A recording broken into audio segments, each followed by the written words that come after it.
4시 19분입니다. 만년 저평가주로 평가받던 지주사의 상승세가 최근 들어 주목을 받고 있습니다. 새 정부의 상법 개정안과 또 자사주 소각 의무화 등의 정책 수혜주로 꼽히고 있기 때문인데요. 앞으로 지주사 상승세가 계속 이어질지 자세한 궁금증들 하나씩 풀어가겠습니다. 양지환 대신증권연구원 스튜디오에 모셨습니다. 반갑습니다. 안녕하십니까. 네, 안녕하세요. 이제 대통령 선거 끝나고 이재명 대통령 공식 취임 이후에 지주 회사들의 주가가 가파른 상승세 보이고 있다, 이런 뉴스가 계속 나오고 있지 않습니까? 최근에 그 지주사들의 주가 추이를 좀 살펴봤으면 합니다. 네, 어떻습니까? 네, 이재명 대통령 당선되기 한 일주일 전부터 지주회사들 주가가 좀 많이 변동성이 확대되고 있었고요. 네네. 아무래도 이제 상법 개정안에 이재명 대통령이 찬성했다는 부분들, 네. 그리고 코리아 디스카운트를 해소하기 위해서 저PBR 주들의 주가를 끌어올릴 수 있는 그런 다양한 정책들을 검토하다 보니까 네. 한국 증시에서 가장 저평가돼 있다고 얘기하는 회사들이 보통 이제 금융주하고 네. 지주회사들이 많습니다. 그래서 네. 아무래도 이제 금융주 그리고 이제 지주회사들이 주가가 많이 올랐다, 이렇게 봐주시면 될 것 같습니다.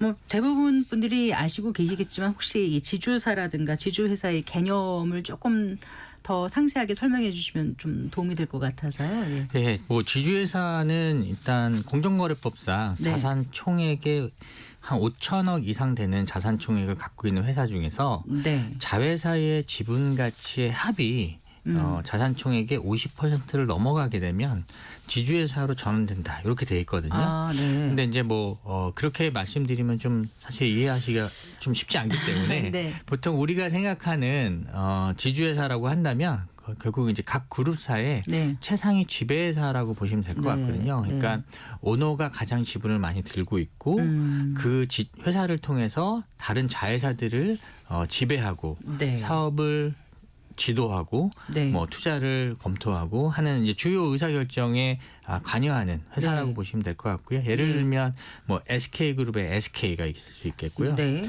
삼성그룹에는 삼성물산, 그래요. 네. 네. 하나그룹의 한화, 네. 두산그룹의 두산, 이런 이제 네. 최상위 지배회사라고 보시면 되는데, 사실 저희가 이제 지주회사 포괄적으로 이런 회사들을 다 얘기를 하고 있지만 네. 엄격하게 얘기하면은 지주회사에는 포함되지 않으면서 최상위 지배회사로 있는 회사들도 있습니다. 그래서 삼성물산 같은 경우 네. 그런 케이스라고 보시면 될 것 같습니다. 네. 그래서요. 최근 지금 말씀하신 주요 그룹의 지주사들의 주가 변동 추이를 조금 살펴보면 네. 어느 지주사가 가장 많이 올랐습니까? 일단 한화가 많이 올랐습니다. 주 네. 한화가 상당히 많이 올랐고요. 네. 사실 한화는 지주사 중에서도 가장 저평가 받고 있었던 회사 중에 하나였는데, 네. 그렇게 이제 저평가 받았던 이유가 뭐냐면, 하나그룹의 이제 주하나라는 회사가 있지만 삼형제가 가장 지분을 많이 갖고 있는 하나에너지라는 또 다른 비상장 회사가 있어요. 네. 그래서 사실 하나에너지가 하나 지분을 작년에 이제 공개 매수를 통해서 네. 지분을 어느 정도 취득하면서 네. 주하나의 저평가 요인이 조금 해소되기 시작했다라고 봐주면 네. 될 것 같고요. 네. 그다음에 이제 가장 작년부터 봤을 때 시장에서 관심이 많았던 종목들 보면 네. 조선하고 방산주가 네, 있을 수 있잖아요. 네. 근데 이제 하나가 사실 대우조선해양을 인수하면서 네. 하나오션이라는 회사를 지배하게 됐고, 그다음에 하나 에어로스페이스가 또 방산주로서 네. 주가가 이제 많이 올랐거든요. 네. 그래서 지금 에어로스페이스의 시가총액이 40조가 넘어가는데 네. 주하나가 지분을 30% 넘게 갖고 있습니다. 그러면은 40조에 30%면 한 12조 정도 되는데 네. 하나가 주가가 상승하기 전에 시총이 3조 초반이었어요. 그래서 그 지분 가치가 전혀 이제 반영되지 못하다가 네. 올해 들어서 하나 에어로스페이스가 부각되면서 네. 하나 주가가 많이 올랐다, 이렇게 봐주시면 될 것 같습니다. 하나 같은 경우는 지난 6개월간의 변동이 230%가 오른 게 맞아요? 네, 맞습니다. 그렇게 많이 올랐군요. 예, 네, 맞습니다. 정말 그 지주사 주가 흐름 보면은 정말 파죽지세란 말이 어울릴 정도로 한화는 그렇고 또 어디입니까? 두산 같은 경우도 147% 네. 이렇게 오르고요. 거의 100% 가까이 오른 지주사가 HS 효성 같은 경우도 네, 그렇습니다. 네. 그러면은 이제 조금 더 깊이 들여다볼까요? 지주 회사들의 주가가 오르는 이유. 아까 이제 그 상법 개정에 대한 기대 이런 얘기 하셨는데 그게 구체적으로 어떻게 작용해서 이렇게 오르게 됐는지 조금 더 설명을 해주세요. 네, 아무래도 일단 지주회사가 상법 개정안이 통과된다고 했을 때 네. 가장 수혜를 볼 거라고 이제 시장이 판단하고 있기 때문이라고 보시면 될 것 같은데요. 네. 그럼 왜 상법 개정안이 통과되면 지주회사들이 주가가 올라야 될까? 네, 그거요. 예. 그게 이제 그 아무래도 그 오너 일가가 가장 지분을 많이 갖고 있는 회사들이 이제 지주회사다 보니까 네. 일반 주주의 이익에 부합하기보다는 네. 아무래도 대주주의 이익에 부합하는 쪽으로 경영상의 의사결정이 그동안 많이 나타났다라고 시장은 판단하는 것 같습니다. 네. 그래서 지주회사 같은 경우들이 상당히 저평가가 많이 돼 있는데 일반 주주들에게 돌아가는 몫은 사실 적고 예, 오너의 어떤 이익에 부합하는 쪽으로 경영상의 주요 의사결정이 내려져 왔다. 네. 그렇기 때문에 일단 지주회사들이 상당히 저평가돼 있었다라고 봐주면 될 것 같은데 네. 이제 상법 개정안이 통과가 되게 되면 이사회 이제 그 충실 의무가 네. 강화가 됩니다. 네. 그럼 이제 이사회에서 어떤 주요 안건을 처리할 때 네. 일반 주주들의 이익에 사실 뭐 부합하지 않는 쪽으로 그동안은 의사결정이 될 나더라도 수도 있어. 뭐 하더라도 괜찮았는데 방법이 없었던 근데 이제 거죠. 뭐 네. 앞으로는 상법 개정안이 통과가 되게 되면 네. 아무래도 이제 뭐 의사에 대한 어떤 소송이나 이런 부분들이 많이 나타날 수 있기 때문에 네. 이사들이 아무래도 이제는 주주들도 생각할 수밖에 없는 쪽으로 네. 결정을 할 거다 이렇게 이제 생각하는 것 같습니다. 그래요? 그 이유밖에 없나요? 다른 이유는 또 어떤 게 있습니까? 다른 이유는 이제 상법 개정안에서 그동안 이제 지주회사들 같은 경우는 네. 비상장되어 있던 자회사들 뭐 아니면 뭐 일단 뭐 물적 분할을 해서 100% 지분을 갖고 있던 자회사들 상장시키면서 네. 지주회사의 주주들은 사실 크게 수혜를 보지 못하고 자회사들로 물적 분할한 회사들만 네. 상장을 시키는 네. 이러면서 이제 지주회사의 그 부가 커지는 이런 경우가 있었는데 네. 이런 부분에 대해서도 새 정부에서는 좀 그 기존의 주주들한테 네. 그 상장하는 그 회사의 주식을 뭐 네. 분배하는 약간 이런 쪽으로 또 논의가 되고 있는 부분들도 있고요. 네. 그다음에 지주회사들이 사실 자사주를 좀 많이 가지고 있습니다. 그래서 네. 뭐 가장 많이 갖고 있는 지주는 롯데지주가 가장 많이 갖고 있고 네. 그 외에 이제 SK나 뭐 두산이나 HD 현대나 모든 뭐 지주사들이 어느 정도의 자사주를 많이 갖고 있는데 이재명 대통령이 그 후보 시절에 네. 자사주 보유하고 있는 자사주를 강제 소각하는 방안에 대해서 좀 고민을 해보겠다라는 그런 언급이 말씀 있었어요. 하셨었어요. 네. 그래서 자사주를 소각하게 되면 네. 아무래도 발행 양이 일단 줄어드니까. 주식수가 줄어드는 거 아닙니까? 그러면 네. 기존 해야 주주들의 되는 이익이죠. EPS나 뭐 네. 이런 부분들이 더 올라가게 됩니다. 네. 그 배당도 더 돌아갈 수 있게 네. 되고 그래서 이제 자사주 소각은 어쨌든 지주사들에게는 가장 큰 뭐 수혜라고 볼 수 있을 것 같습니다. 네. 그럼 상법 개정안이 이제 당초에 올 3월에 원래 그 이제 개정안이 올라갔다가 당시 그 네. 한덕수 권한대행의 이제 거부권 행사로 네. 이제 폐기가 됐었던 거고요. 이번에 다시 지금 준비를 하고 있는 거잖아요. 네네. 근데 이제 조금 강화된 게 나온다고 하더라고요. 네네네. 강화된 내용이 어떤 건지 설명을 해주시고 강화가 되면 시장에서 기대했던 것보다 더 좋은 쪽으로 그 일반 주주들에게 이익이 돌아갈 건지 그 부분도 좀 짚어주세요. 일단 강화된 룰 같은 경우는 네. 기존 상법 개정안에는 포함되지 않는 3% 룰이라는 게 있습니다. 네. 이 3% 룰이라는 것은 일단 대주주 및 특수관계인의 지분이 네. 주식 보유 지분율이 뭐 20% 30%라고 하더라도 네. 일단 감사위원을 선임할 때 네. 그 지분율을 3%로 의결권을 제한하는 겁니다. 그럼 아무래도 일단 뭐 어쨌든 감사라든가 감사위원을 선임하는 데 있어서 네. 대주주의 이익에 부합하는 그런 인물을 선임하지 않고 네. 좀 더 주주들 일반 주주들의 좀 객관적인 인물들이 감사로 좀 선임되게 될 경우에 네. 아무래도 주주들에게 조금 더 도움이 되는 그 경영상의 어떤 의사결정이 나오지 않을까 이런 이제 기대감이 좀 있을 수 있다 이렇게 봐주시면 될 것 같습니다. 네. 그럼 이 상법 개정안이 언제쯤 이제 그 본회의를 통과할 가능성이 있을까? 지금 빨리 좀 서두르는 모양새인가? 이달 안으로 통과될 가능성이 높습니까? 어떻습니까? 일단 뭐 지켜봐야 될 것입니다. 이게 항상 그 뭐 기대감은 항상 빨리 될 거라는 기대감은 있지만 네.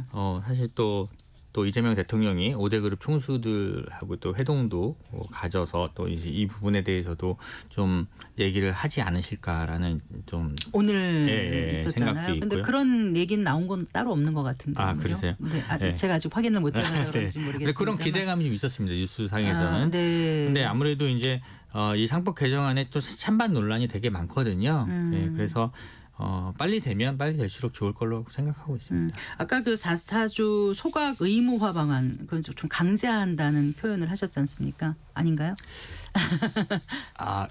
소각하면 네. 경영상의 소각 어떤 기업에 의무화. 어떤 혜택을 주지 않을까 이렇게 강제하기는 사실 쉽지 않을 것 같고요. 그러니까 뭐 자사주 소각을 했을 경우에 세법성이 어떤 혜택을 준다던가 네. 어떤 인센티브를 제공해서 좀 더 자사주 소각을 더 많이 유도하는 쪽으로 정책을 내지 않을까. 강제하는 법안은 사실 과연 될까라는 좀 생각은 좀 있습니다. 네. 그러니까 어떤 인센티브가 가능해요 그러면은요? 그러니까 보시기에? 뭐 자사주 매입 소각을 할 경우에 네. 자사주 보유 올해 취득해서 소각한 자사주 규모만큼 소각 내용만큼 네. 법인세를 일부 감면해 준다든가 하면 아무래도 기업들 입장에서는 그런 자사주 취득 및 소각을 할 수 있는 요인들이 많이 나타날 수 있다고 보고 있습니다. 강제까지는 어렵지만 뭔가 자사주 소각을 의무화하는 쪽으로 뭔가 이렇게 유인을 하게 되면 그렇죠. 유인하는 방향으로. 그런 게 그 혹시 기업 경영의 자율성을 침해한다는 비판을 불러일으킬 수 있다고 생각하세요? 강제하면은 당연히 기업 경영의 자율성을 침해하는 거지만 네. 자사주 소각을 하게 됐을 경우에는 네. 뭐 법인세 감면이라든가 뭐 다른 어떤 세제 혜택을 준다고 하면 어떤 유도하는 정책이잖아요. 네. 네, 그런 쪽으로 일단 좀 가는 게 맞지 않을까 좀 싶고요. 사실 우리나라 그 기업들 같은 경우가 사실 자사주 취득은 많이 하지만 취득한 이후에 소각하지 않고 보유하는 케이스들이 많이 있었거든요. 그러면 그런 케이스가 어떤 경우냐면 오너일가의 그 지분율이 낮은 경우.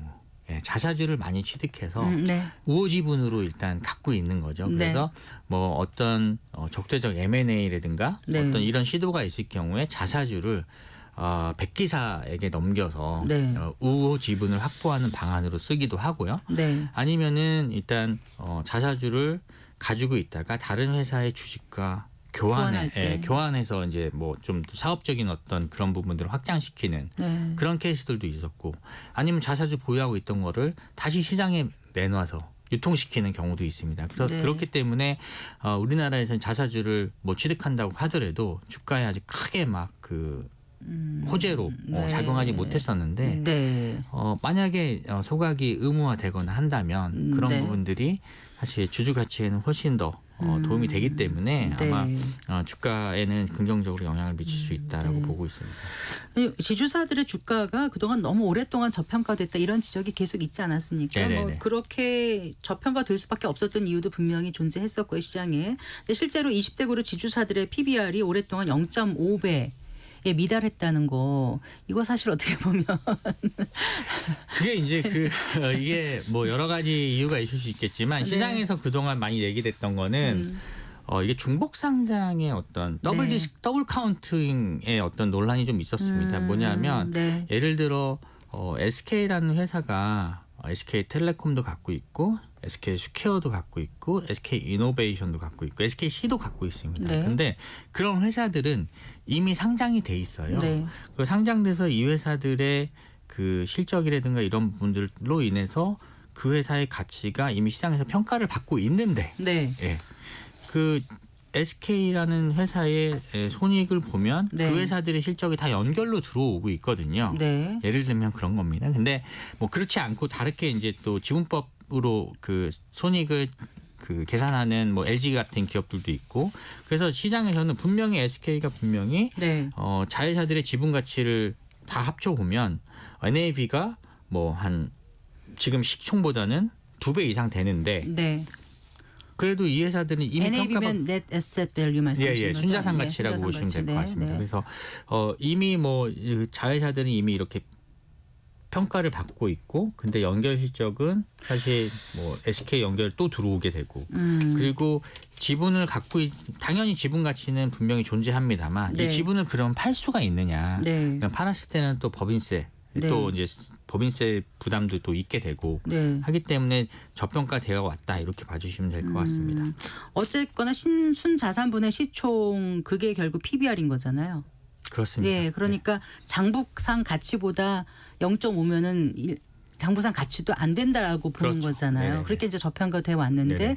실질적으로 또 그렇게 저평가 되게끔 놔두는 그런 일부러 뭐 그런 부분도 좀 저평가되는 거는 그만큼 이제 네. 그 자회사들의 네. 어떤 영향도 분명히 있을 수가 있고요. 네. 그다음에 이제 실제적으로 지주회사들이 그동안 주가가 이렇게 저평가될 수 있도록 크게 경영상으로 주주들을 위한 어떤 정책을 내놓지 않은 케이스들이 있었기 때문에 네. 그런 거라고 보고 있습니다. 네. 그래서 앞으로 그러면 지금 지주사들의 밸류에이션은 어느 정도로 평가를 하시고 앞으로 그러면 상승 여력은 어느 정도 있다고 보시는지 그게 궁금합니다. 지금 많이 올라와 있어서요. 연초 많이 6개월, 올라와 6개월 있지만 사이에.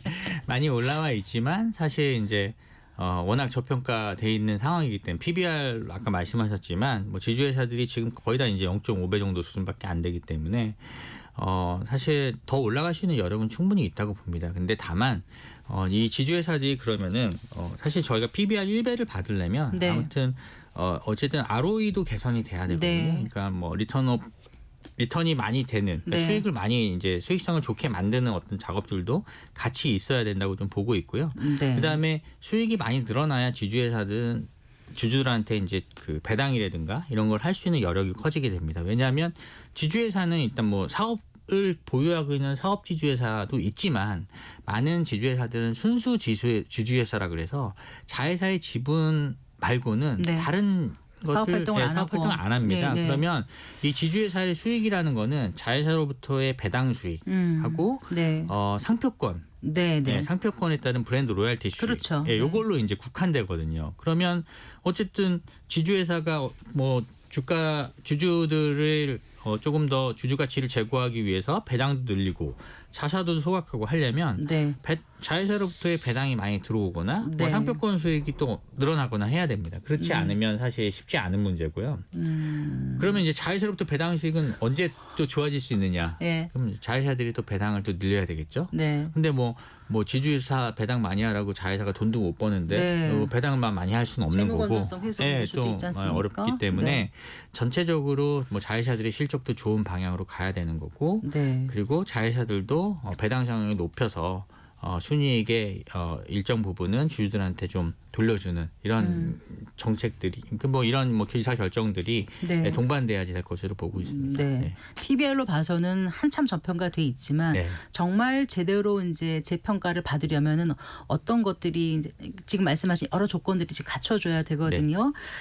그리고 이제 막상 제도가 어느 정도 좀 정비가 되더라도 모든 지주사 홀딩스가 다 좋아질 거라고 기대하는 것도 좀 무리일 것 같아서 이제 옥석가리가 중요해진다 이런 얘기들 벌써부터 하고 있고요. 그래서 투자자들 어떤 점을 좀 주의해서 봐야 될지. 옥은 어떤 건지 석은 어떤 건지 어떻게 구별하면 좋을지 끝으로 좀 한 말씀 부탁드리겠습니다. 네, 결국 지주사들 같은 경우는 네레스밸류가 앞으로 어떻게 될 것이냐가 되게 중요합니다. NAV 요? 네, 네. NAV인데 NAV라고 한다면 결국 이제 자회사의 지분 가치가 많은 부분을 차지하고 있습니다. 네. 물론 사업 지주의 경우는 영위하고 있는 사업이 얼만큼 잘 되느냐 이런 부분도 이제 큰 영향을 미치겠지만 자회사의 지분 가치가 중요하거든요. 그럼 자회사의 지분 가치가 올라가려면 네. 자회사 주가가 올라야 되잖아요. 네. 그럼 보통 일반적으로 주식시장에서 주가가 오르려면 네. 실적이 좋아져야 되지 않습니까? 결국 그렇죠. 네, 네. 결국 그렇습니다. 그래서 네. 자회사들이 영위하고 있는 지금 사업 쪽의 네. 실적이 얼마나 개선될 수 있는지 그거부터 봐야 결국은 지주사가 올라갈 그렇습니다. 수 있는지 네. 아닌지를 볼 수 네, 있다. 그렇습니다. 그래야 이게 뭐 어쨌든 지금 정책 기대감이 다 같이 올랐지만 네. 만약에 뭐 시장에서 기대했던 것보다 어떤 뭐 발표하는 정책들이 기대를 조금 하회하면 또 다 같이 좀 빠지게 됩니다. 그렇죠. 예, 다 같이 이제 조정을 받을 수가 있는 거고요. 그럴 때 결국은 그렇죠. 자회사의 결국 주가가 뒷받침되는 거가 네, 그래서 있으면 net asset value가 올라가는 회사가 네. 어떤 회사냐 네. 그렇게 봤을 때 지금 2025년, 26년 어떤 업황을 봤을 때 어느 쪽 섹터가 지금 사업 그래요. 전망이 밝으냐 예, 그런 부분이 지금 막 중요할 것 돈의 힘으로 같습니다. 막 주가가 올라왔는데 이제는 좀 정책 추진 과정 이런 거를 좀 매눈으로 잘 지켜봐야 그렇죠. 될 것 계속 모니터링 해야 될 것 같습니다. 같습니다. 네, 잘 들었습니다. 고맙습니다. 네, 감사합니다. 양지환 대신증권연구원과 함께했습니다.